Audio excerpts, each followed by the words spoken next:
toi, bienvenue dans ce deuxième épisode de Ces artistes qui nous inspirent. Aujourd'hui on va parler de Cyril Rolando. Alors il a un autre nom, c'est Aquasiccio.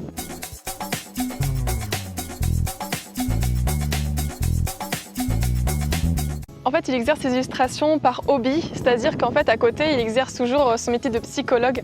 Parce qu'en fait, pour lui, justement, le dessin ne doit pas être un travail. Il s'en sert vraiment comme...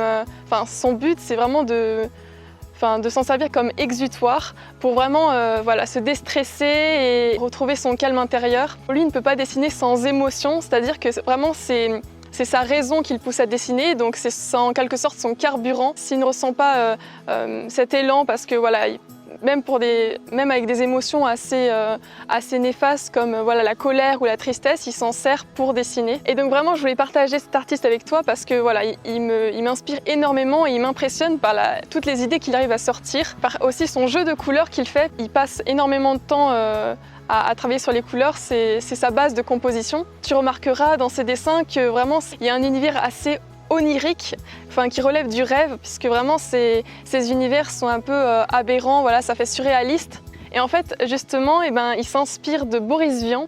Alors je ne sais pas si tu le connais, mais il a fait le livre L'écume des jours, qui est assez célèbre, et que justement j'ai lu et que j'aime beaucoup. Cet auteur dépeint vraiment un monde complètement absurde et aberrant. Les exemples dont je me souviens, c'est par exemple les raies dans les caniveaux ou encore des anguilles qui sortent par exemple des robinets.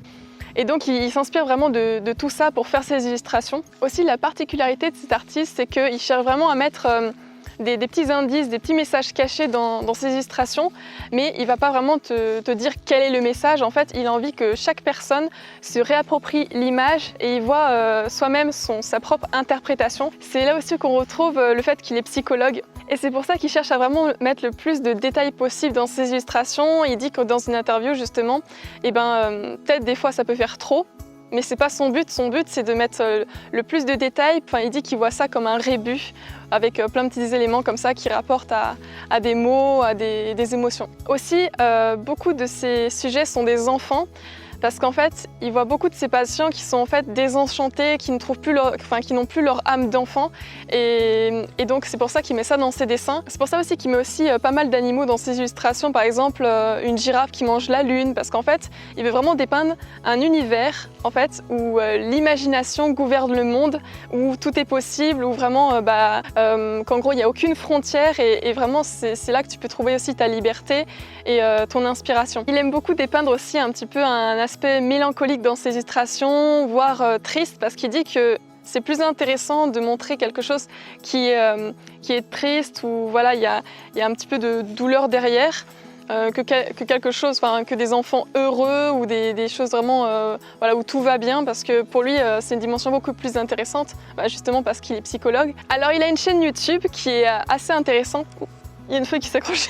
Il a une chaîne YouTube où justement il montre vraiment comment il produit ses illustrations. Chaque étape c'est un speed painting, donc je trouve que c'est assez intéressant si comme moi tu te demandes comment il a créé ses illustrations. Et donc tu peux vraiment voir tous les blushs qu'il utilise, toutes les étapes et comment il fait vraiment par superposition, et qu'en fait finalement au départ il part vraiment d'un gribouillis et au final ça rend une illustration vraiment super belle, parce que voilà, il fait beaucoup de jeux de lumière, il met beaucoup de reflets. Par exemple, il y a cette illustration qui m'a beaucoup plu, où en fait il est parti d'une dame en robe de mariée, et donc il est parti de ça et en fait finalement donc la dame était de dos, et il a fait que la robe de mariée se finisse finalement comme un flot de mer, et que finalement tu as les badauds qui doivent braver en quelque sorte toutes ces vagues qui coulent de cette robe. Donc je t'invite à aller voir sa chaîne, que je mets en lien ici, ou aussi dans la description. Moi je te dis à bientôt pour une prochaine vidéo. En attendant, je t'invite à partager, à commenter, à dire ce que tu en penses de cet artiste. Est-ce que tu partages peut-être les mêmes opinions que lui? Mets un petit pouce bleu si ça t'a plu aussi. Et moi je te dis, en attendant, à tes crayons!